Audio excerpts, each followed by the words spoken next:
विष्णुभक्ति प्रभावेन जीवनं भवति शुभम्।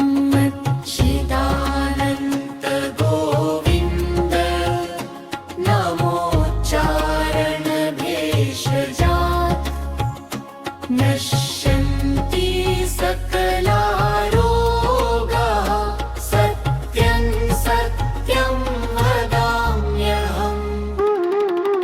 नमो ब्रह्मण्यदेवाय गोब्राह्मणहिताय च जगद्धिताय कृष्णाय गोविन्दाय नमो नमः। पुण्यदा पापनाशाय मोक्षदा हरिवल्लभा पद्मिनी एकादशी देवी पालय मां कृपानिधे। श्रीकृष्ण शरणं मम नारायण शरणं मम वासुदेव शरणं मम मधुसूदन पालय माम्। हरिर्दाता हरिर्भोक्ता हरिर्जीवनकारणम् हरिनाम प्रभावेण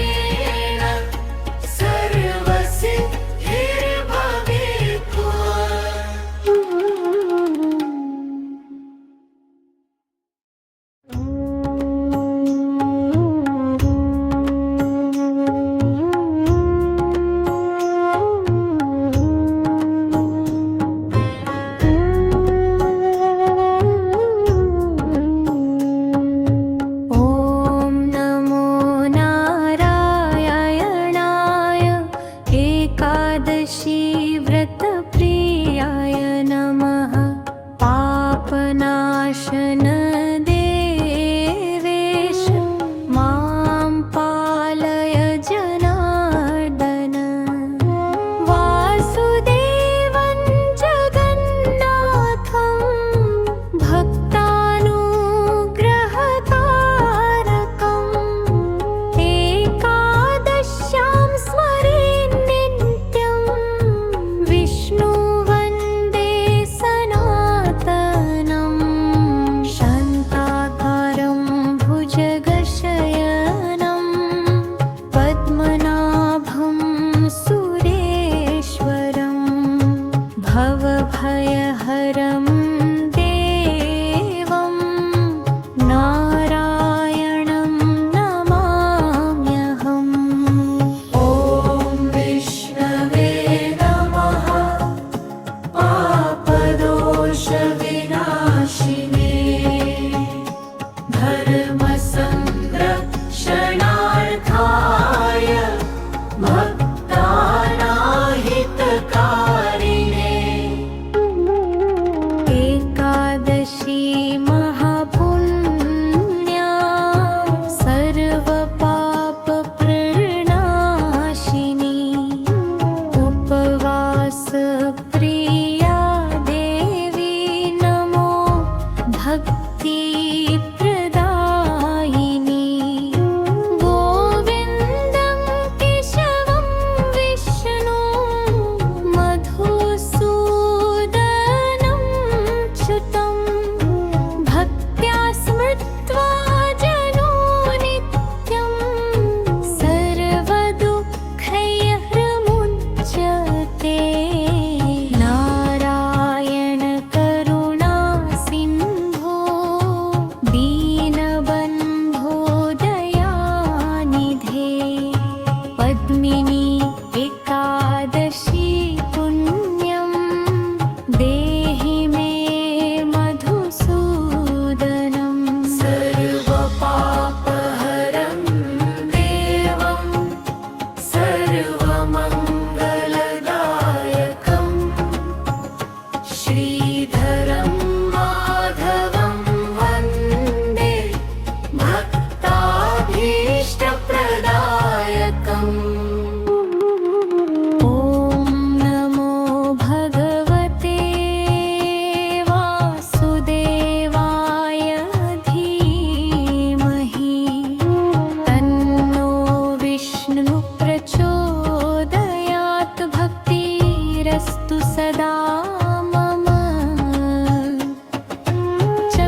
कः विष्णुभक्तिप्रभावेन जीवनं भवति शुभम्। चिदानन्द गोविन्द नमोच्चारण भेषजात् नश्यन्ति सकला रोगाः सत्यं सत्यं वदाम्यहम्। नमो ब्रह्मण्यदेवाय गोब्राह्मणहिताय च जगद्धिताय कृष्णाय गोविन्दाय नमो नमः। पुण्यदा पापनाशाय मोक्षदा हरिवल्लभा पद्मिनी एकादशी देवी पालय मां कृपानिधे। श्रीकृष्ण शरणं मम नारायण शरणं मम वासुदेव शरणं मम मधुसूदन पालय माम्। हरिर्दाता हरिर्भोक्ता हरिर्जीवनकारणम् हरिनाम प्रभावेण सर्वसिद्धिर्भवेत्।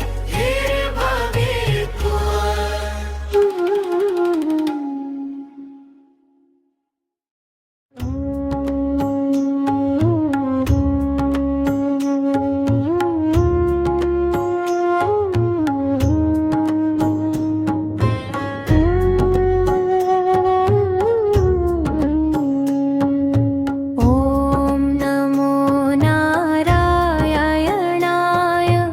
एकादशी व्रतप्रियाय नमः। पापनाशन देवेश मां पालय जनार्दन। वासुदेवं जगन्नाथं भक्तानुग्रहकारकम् एकादश्यां स्मरे नित्यं विष्णु वन्दे सनातनम्। शान्ताकारं भुजगशयनं पद्मनाभं सुरेश्वरं भवभयहरं देवं नारायणं नमाम्यहम्। ॐ विष्णवे नमः। पापदोषविनाशिने धर्मसंरक्षणार्थाय भक्तानाहितकारिणे एकादशी महापुण्या सर्वपापप्रणाशिनी उपवासप्रिया देवी नमो भक्तिप्रदायिनी। गोविन्दं केशवं विष्णु मधुसूदनं च्युतं भक्त्या स्मृत्वा जनो नित्यं सर्वदुःखैर्मुच्यते। नारायण करुणा सिन्धो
सार्थकः विष्णुभक्तिप्रभावेन जीवनं भवति शुभम्। चिदानन्द गोविन्द नमोच्चारण भेषजात् नश्यन्ति सकलारोगाः सत्यं सत्यं वदाम्यहम्। नमो ब्रह्मण्यदेवाय गोब्राह्मणहिताय च जगद्धिताय कृष्णाय गोविन्दाय नमो नमः। पुण्यदा पापनाशाय मोक्षदा हरिवल्लभा पद्मिनी एकादशी देवी पालय मां कृपानिधे। श्रीकृष्ण शरणं मम नारायण शरणं मम वासुदेव शरणं मम मधुसूदन पालय माम्।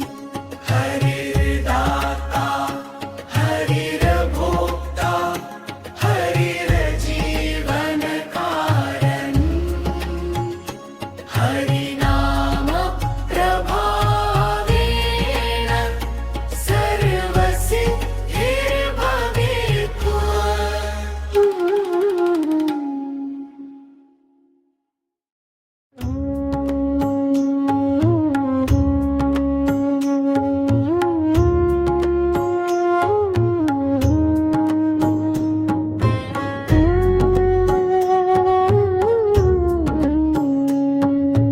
ॐ नमो नारायणाय एकादशी व्रतप्रियाय नमः। पापनाशन